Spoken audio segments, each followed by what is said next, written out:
مسلمانانی خۆشەویست لە باسی ژیانی پێغەمبەر صالحین عليه السلام کۆمەڵی بابەتمان باس کردووە لە ژیان نامەی ئەو و کۆمەڵێکی تر ماوە گەشتی ناو جێگایی کە قەومی ثەمود بڕیارەدەن وشترەکەی صالح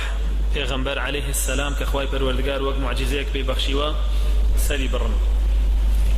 وەکو وتمان خراپترین کەسیانە نێرن و ئەو وشترە سەرە بڕن لە سەربڕینی ئەم وشتیرە چەند خاڵێک هەیە یەکێک لەو خاڵانە بریتە لەوەی کە بەردەوام کافرەکان ئینتیهاکی حڕوماتەکەن یعنی هەر شتێک خوای پەروەردگار قەدەغەی کردبێ لێیان ئەنجامی دەن بەردەوام ئەوان ئەو قەدەغەکراوانە ئەشکێن و دەستدرێژیەکەن لەسەر پیرۆزیەکان و یەکێ لەو پیرۆزیانە بریتە لەو وشترەی کە خوای پەروەردگار وەکو موعجیزەیەک بە صالحی دا و فەرموویەتی وەلا تەموسوها بسوء دەستکاری مەکەن عەزیەتی نەدەن ئازاری پێ نەگەێنن فەیەأخوذەکم عەذاب ئەلیم سزایەکی بە ئێش ئەتانگرێتەوە ئەگینا ئەمڕۆژ مشریک و کافرەکان ئەبینن دەست ئەبەن بۆ هەموو پیرۆزیەکان سوکایەتی پێیەکەن ئازاری ئەدەن هێرشەکەنە سەری و ئەژڵێن کوا عەذابی خوا ئەگەر هەیە بابێ بۆمان بۆیە خوای پەروەردگار باسی سەربڕینەکەی ئەکات و فەرمێ فعقروا الناقة وعتوا عن أمر ربهم وقالوا يا صالح ائتنا بما تعدنا إن كنت من الصادقين أفرمي واشتركيان سربري ولا فرماني خواي پروردگار درچون ووتيان أي صالح أجر خواكت هيو عذابي هيو بومان أنيري بابي نيري أجر تو راسكيت لبيغمبراني راس قويت جابوي أمروش بهمان شيوان مشرك وكافركان لبروي دا صلاتي دنيايان هي مغرور بونو تحداكن بردوام أو تحداها هر هي تحداي همو بيغمبركان كراوة وكو چون بهوديشان عليه السلام عينا شدود تيانا قر راسكي أو شتبوني هي كتو باسيكي أو خوابوني هي أو بعذاب من بوبنيري أو بفرمي قد وقع عليكم رجز من ربكم وغضب أتجادلونني في أسماء سميتموها أنتم وآباؤكم أو بدواتر سزاقرتنيو خاڵی یەکەم ئەوەیە کە لە هەموو سەردەمێکە دەست ئەبەن بۆ پیرۆزیەکان دەستدرێژی خەنە سەر خاڵی دووەمی ژەوەیە تەحەدا ئەکەن بەڵام خوای پەروەردگار پەلەی نییە لە گرتنی عەبدەکانیە وەکو باسمان کرد مۆڵەتی زۆری داوە بە تاغوتەکانی پێشووتر و بە تاغیەکانی پێشووتر و دواتریش هەرگرتوونی و یەکێکی تر لەو خاڵانە بریتە لەوەی کە ئەگەر بێت و ئینسان تەوبە بکە و داوای لێخۆشبوون زۆر بکە لە خوای پەروەردگار ئەوە خوای پەروەردگار هەم لێی خۆشە بێ هەم بەڵاو عقوبە ئەگێڕێتەوە لە سەری و دای نامەزێنێتە سەری چونکە بە هەمان شێوەی صالح و هود كافركاني مكة بپیغمبریان فرمو عليه الصلاة والسلام إن كان هذا هو الحق من عندك فأمطر علينا حجارة من السماء أو ائتنا بعذاب أليم تيان خوايا أجر أم كتابي كان دوتا بمحمد أو ادعاء واكا كبيغمر نيراوي تويو حق للايانتو وهاتو إما كافر بوين بي أو تو باراني بردمان بسرا ببارينا يعني بردباران من كلا أسمانه وسزايك بإيشمان بوبنيرا خوي پروردگار بلي نية وبهوي صالح كان يانو ناچێت أو جێگایە وێران بکاتو هەمویان بەیەکەوە ولا ناو بەرێت بۆیە فەرمێ وما كان الله ليعذبهم وأنت فيهم أفرمي محمد صلى الله عليه وسلم هەرگیز خوای پەروەردگار سزای گەلێک و قەومێک نادا کە تۆیان لەناوە بی واتە کە دینەکەی تۆیان لەناوە بێ هەرگیز خوای پەروەردگار سزایان نادا پاشانە فەرمێ وما كان الله معذبهم وهم يستغفرون وخوای پەروەردگاریش هەرگیز سزایان نایە ئەگەر بێت و ئەوان ئەهلی استیغفار بن ئەستەغفر الله زۆر بکەن ئەوەیەکی ترە لە فەزڵەکانی وتنی ئەستەغفر الله هەر کەسێک بڕیار بێ بەڵایەکی بەسەرا دابەزێ بڕیار بێ تووشی ناخۆشیەک ببێ لە ژیانیە هەوڵ بدا پێشەوە ئەستەغفر الله زۆر بکە ئەگەر زۆر ئەستەغفر الله بکە خوای پەروەردگار بەڵاکەی لەسەر لا ئەبا ئەگەر لاشی نەبات لەسەری سووکی ئەکا بۆیە خوای پەروەردگار فەرمووی هەرگیز ئەڵڵا عەزێتیان نایە تا تۆیان تیابێ هەمووشمانە زانین لەناو خەڵکی مەککەیە هەر محەممەد صلی الله عليه وسلم لەگەڵ کۆمەڵێک شوێنکەوتەی مسلمان بوون بۆیە فەرمووی بەهۆی تۆ ئەو کۆمەڵە مسلمانەوە هەرگیز سزایان نادا بە سزای یەکجاری هەمویان لەناو نابە و هەرگیزیش لەناویان نابە ئەگەر بێت و ئەوان قەومێک بن ئەستەغفر الله زۆر بکەن داوای لێخۆشبوون لەخوا بکەن جا بۆیە ئێمەش بە هەمان شێوە ئەو ئامۆژگاریە گرینە گوێمان و وەکو قەومی صالح و وەکو قڕیشەکانی مەکە نابین و هەوڵی نەستەغفر الله زۆر بکەین تا خوای پەروەردگار پارێزراومان بکات بابەتی دوا و بریتە لەوەی کە کۆ ئەبنەوە ڕێکەکەون لەسەر کوشتنی صالح خوای پەروەردگار باسی کردووە لە قورئانە فەرمێ وەکانە فی المەدینەة 9 رهط يفسدون في الأرض ولا يصلحون ئەفەرمێ لەناو شارەکەی صالحە 9 دانە جروب هبو 9 دانە حزب هبو حزبی گومڕە هەرميان قالوا تقاسموا بينهم لنبيتنه وأهله ثم لنقولن لوليه ما شهدنا مهلك أهله وإنا لصادقون ڕێکەوتن و سازانیان کرد وتیان صالحە کوژین وەکو چۆن ئەمڕۆژ بە هەمان شێوە هەر یعنی ئەم ڕێکەوتنانە دووەلیەن هەیە سێرەکەی هەموو دەوڵەتە کوفرەکانی عالم کۆبنەوە ئەڵێن با مسلمانان لە عالەما لەناوبەرین ئەنجا دوا ئەو لە دەوڵەتێکە هەموو دەسەڵاتە کوفرەتەکانی ئەو دەوڵەتە کۆبنەوە ئەڵێن با مسلمانانی ئەم دەوڵەتە سەرکوتکەین و لەناوی بەرن ئەنجا دوا ئەو بچووکە بێتەوە وای لێ دێ لە شارێکە هەموو دەسەڵاتە تاغوتەکان کۆبنەوە بۆ 2 دانە مسلمان و 3 دانە مسلمان لەبا لەناوی بەرین وای لێ لە مزگەوتێکی شاجاری وا هەیە کۆمەڵێک کۆبنەوە ئەڵێن با فڵانە ئیمام لەناوبەرین بە هەموو شێوەیە ئەمانە هەیە و بۆ شێوەش بۆ صالحیان کردووە پێشتر ئەمە سنەتی خوای پەروەردگارە ولن تجد لسنة الله تبديلا ولن تجد لسنة الله تحويلا أمانة الرؤدا عادة هر کەسێک دینی خوا بە خەڵک بگەێنێ بەو شێوەی کە وەکو خۆی هەیە بڵێ مەشروب مەخۆن حرامە ئەوەی مەشروب بخوا شتێکی پیسی خواردووە حەجی مەشروب خۆر لێ تووڕات هەمووی ڕقی دێڵەسێ بڵێ زینا مەکەن زینا دایەن پیسیە و کارێکی قێزەونە هەچی زیناکەرە یەکسەر لێ ڕاستە بێتەوەی دە پێی ناخۆشە بڵێ دزی مەکەن دزیە بێت دەستی ببڕێ هەرچی دزایە خۆ کەسی حەز ناکات دەستی ببڕێ هەمووی لێ ڕاستە بێتەوە هەوڵیان ناشرینیکە ئیتر بۆ هەموو شتەکانی کە بڕۆ چونکە ئەم ئیشی چییە پێیان بڵێ ئەم کارە قێزەونانە مەکەن ئەمانە کاری ئینسانێکی صالح نینی کاری ئینسانێکی طالیحن بەڵام ئەو گوێ ناداتێ ئەو هەموویەکە و لەگەڵەوەشا تووڕابێلەی بۆیە ناچار کە سەیری کرد ئەم قسانەی ئەو بەردەوامە و ئەو کارانەی ئەویش بەردەوامە کە زاریان هیچ ڕێگایە کاریگەری نییە لەسەری هەوڵەدەنی ترە و کات بیکوژن لە شوێنەکە لە ناوی بەرن جا بۆیە کۆبنەوە ئەڵێ نەیکوژین و دواتریش بە کەسوکارەکەی ئەڵێن ئاگامان لێ نییە خۆیە کوژین و هەرچی کەسێ لەگەڵ یایەتی هەمویانە کوژین بۆی دوای کەس شاید نەبێ بەسەرمانەوە دواتر بە کەسوکارەکەش شیاڵین ئاگامان لێ نییە قالوا تقاسموا بينهم يعني سوێنیان خوارد لە بینی خۆیانە کە ئەمەی تر بەڵێن و پەیمان و عهد بێ بیبەنە سەر خوای پەروەردگارە فەرمێ ومكروا مكرا ومكرنا مكرا وهم لا يشعرون فرمي اوان فعليان کرد خوای پەروەردگار فرمي ئێمەش پلانمان بۆ دانان و ئەوان ئاگایان لە پلانەکەی ئێمە نەبوو کە لە ناویانە بین و بەرەو تیاچوونە ڕۆن بۆیە گەر دیقەت بەنەم ئاەتان لە چەند شوێنێکا دووبارە بۆتەوە یەکەمین شت بۆ عیسا عليه السلام لە سورەی ئالی عومرانە باسیەکە فەرمێ ومكروا ومكر الله والله خير الماكرين فرمي بلاني عندنا عيسى بكوجن عليه السلام خوای پەروەردگاریش بلانی دانا پلانەکەی ئەوان هەڵوەشێنێتەوە ئەوە بۆ کەسێک چوو خەبەری لە عیسادا عليه السلام خوای پەروەردگار شکل و شێوەی ئەوی کرد بە عیسا چوو بۆ لای تاغوتەکان وتی عیسا لەوەیە لە فڵانە شوێنە من ئاگاداریم و لەگەڵیام هاوڵیشی بوو خەبەری لەسەردا هاوڵی بوو ئەمینی بوو ناردبوویە بازار خواردنوشتی بۆ بێنێ ئەو لەوەی خیانەتی لێ کرد و چوو خەبەری لێدا بەڵام وتی ئێوە لەگەڵ مامەیەن چونکە ئەگەر عیسا ئێوە بینێ ڕاکە با من بڕۆم بۆ مەشغوڵی کەم تا ئێوە گەنە سەری تا ئەوە ڕواتەوە گاتە ئەو جێگای عیسای تیانیشتەجێ عليه السلام خوای پەروەردگار عیسا بەرزەکاتەوە و شقڵیەوە خاتە شێوەی عیساوە کاتێک کە جوندیەکان خۆیانەکەن بە ژوورایەکسە پشتەم لێوەگرن من تۆ عیسای وەی بن جوندیەکانی ئەو تاغوتەیە و سەردەما ئەڵێن تۆ عیسای ئەو هەرچەنە سوێنە خوا قورئانە خوا لە عیسانی وەکو تازەی تەماشای بۆ بوو وێ فەرمێ ومەکەروا ومكر الله والله خير الماكرين بهمان شيوا أما كلا وبيغمرش صلى الله عليه وسلم كاتك كوبونو بيكوشن خوای پەروەردگار باسیەکە فەرمێ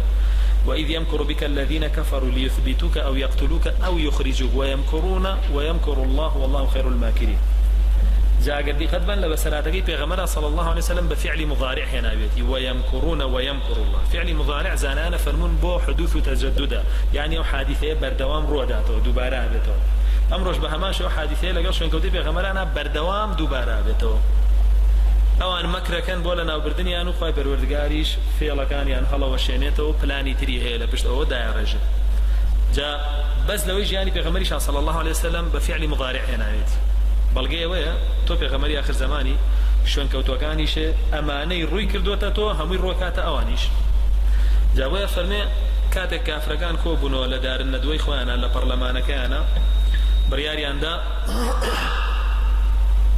بلاني كشتمتي عند رشت او بخواي پروردگار بلانا كاني الوشانو توشي رزگار كردو كوچي شت كرد بو مدينه ولا انتواني هيك شت ليب كان اما كربها مان شوا بو مساش كرا كاتك خواي پروردگار فرمي وجاء من أقصى المدينة رجل يسعى قال يا موسى إن الملأ يأتمرون بك ليقتلوك فاخرج إني لك من الناصحين فرمي أي موسى فرعون دار دستقيك وبنا توبت كوجن درسو لمشارة بنا مشغاري كدي تومو مصلحتي تومو أو يدوات المساج رزقاري بها ما شو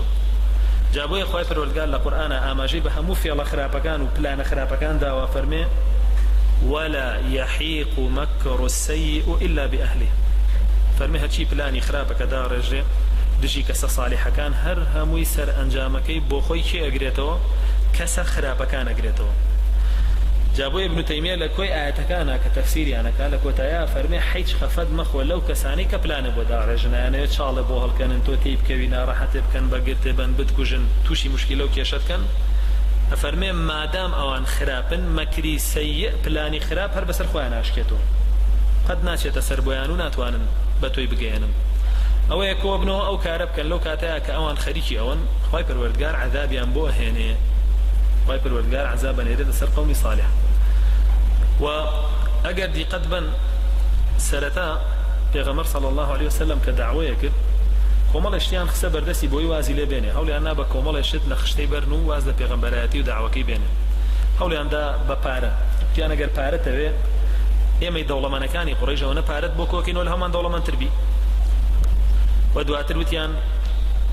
ئەگەر ئافرەتت ئەوێ کچەکانی خۆمان هی هەموو هۆزەکانمان کۆکەینەوە کامی جوانە هەڵیبژێرە وتیان ئەگەر دەسەڵاتی شێوێ وکەین بەسەرۆکی هەمومانی تر لەوە زیاتر چیترێت تۆ واز لەم دینە بێنە باسی ئەم حرام و حەڵاڵە مەکە ئاخر ئەم حرام و حەڵاڵام ئەمر و نەهیە هەمووی کێشەی خەڵکە دین هەمووی یا ئەمرە یا نەهیە ئەویش کێشەی لەگەڵ ئەمر و نەهی هەیە ئێوە خۆی ئەمر بکە و نەهی بکە خوا ئەمری بەسەرا نەکا و نەهی لێ بکە بۆیە بێدینە بێت ئەم شتانە بە هەماشی وەخرێتەوە بەردەستی هەموو کەسێک سەرەتا پێڵێن بۆچی واکەی بۆ پارە وەرە دەوڵەمەنەکەین دواتر بۆ ئافرەت وەرەوە ئافرەت دواتر بۆ پلەپایە ئەوە پلەپایە دواتر ئەگەر ئەمانە هیچی نەخوار تەهدیدیەکەن ئەنجا دووە ئەوە ئەگەر ئەمانەش هیچی نەخوار هەوڵە دەنە و کاتە مناقەشەی بکەن شوبهە بخەنە سەر منهەجەکەی کۆمەڵە گومان لەسەر منهەجەکەی دروستکەن بە جەریدە و گۆڤار و تەلەڤیزیۆن و هەموو شتێ خەریکی دینەکەیە بن وەکو چۆن ئەمڕۆ خەریکن دو ئەویش ئەگەر ئەوان بێنەکرا هەوڵەدەن بە درۆی خەنەوە لە خۆیان عیبداریکەن درۆی بۆ دروستکەن تاوانی بخەنە پاڵ دو ئەوەگەر ئەوەشیان بۆ نەکرا هەوڵێن خەڵکە داماوەکە هەڵخەڵەتێن یەکێکیان گرن لە چواردەوری بانگیانەکەنەوە نزیکی مەکەوە کەسێکی وایە ئەوە واکە دوورکەوەرەوە لێی و بەخۆ ئەمە خەتەرە و ئەم شتانە ئەگەر ئەوانەشیان پێ نەکرا ئەو سایتر بڕیاریان بیکوژن و ئەبووەوە بۆوان بڕیاری کوشتنی ساڵحیاندا و خوای پەروەردگاریش سزای بۆ ناردن خوای پەروەردگار لە چەند ئاەتێکە باسی سزاکەیانی کردووە ئێمە ئەیکەینە چەند خاڵێک و ئینشاءالله ئەوەی ما بێتەوە هەڵیەگرین بۆ دەرسی داهاتوو خوای پەروەردگار فەرمێ فلما جاء أمرنا نجينا صالحا والذين آمنوا معه برحمة منا ومن خزي يومئذ أفرمي كاتك كأمر ما اندر كرد بو سزاداني قومي صالح خويو اواني ايماني ان هنا ابو لقليا هر هم يان ما رزقار كرد لو زليلي كأو رجاء وان تيكوتن إن ربك هو القوي العزيز پروردگاری توي محمد صلى الله عليه وسلم بهيزة وخاوني عزتيش يعني تو ما دام لقل اواي او بهيزة توش بهيزة بيبو وهيج هيزيغنيه برامبرد بوسه تو ما دام لقل اواي او بعزته هرشي عزتي شلاي او توش بعزتي هيج كس ناتوانه توشي ذليلو سر شوريت کا بلام كدس الاخوا بردا نبهيزي نبع عزتي شي ذليلي جبيو لا وازي جبي أنا فرمي وأخذ الذين ظلموا الصيحة فأصبحوا في ديارهم جاثمين. أفرمي الصيحة من بون هردن الصيحة بريتيا لضنجيكي زور قورة. أفرمي وايلي كردن هميان لناو خان وكانيانا بس جستيان بمردوي مايوا وكو چون كل بدا بسر دغلودانيكا كل يكي زور دوا خوي چي بجيله هر فوشو پلاشگي بجيله هيج بجينا يارتو فرمي جستي هميان وايلي هاول خان وكانيانا كوتن كأن لم يغنوا فيها ألا إن ثمود كفروا ربهم ألا بعدا لثمود. أفرمي أدود بيشتر لويانا جياون يعني قريك اللي هو بروشتا أيود أمانة بيشتر نجياون بونيان نبوه باش يويك خواي پروردگار تفلت ونايكدنو لناوي بردن. باش أنا فرمي ثمود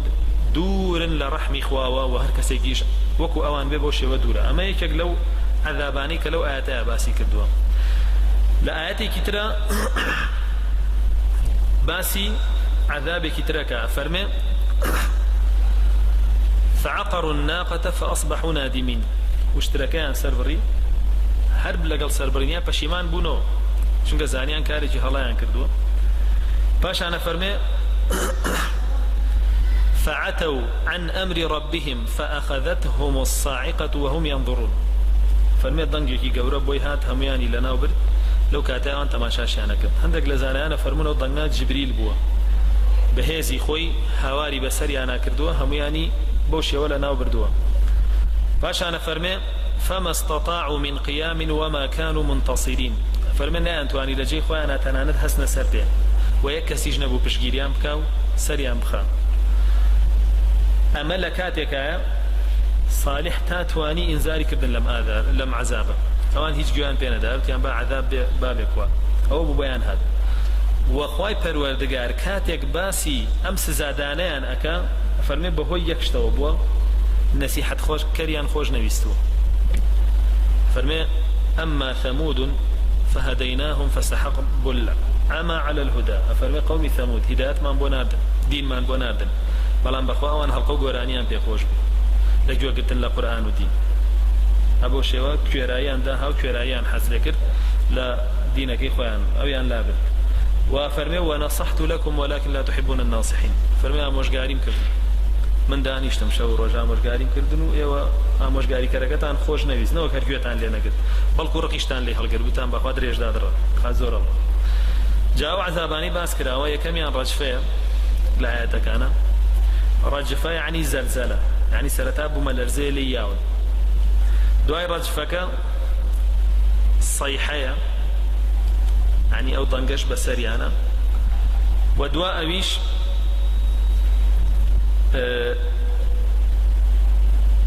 صاعقة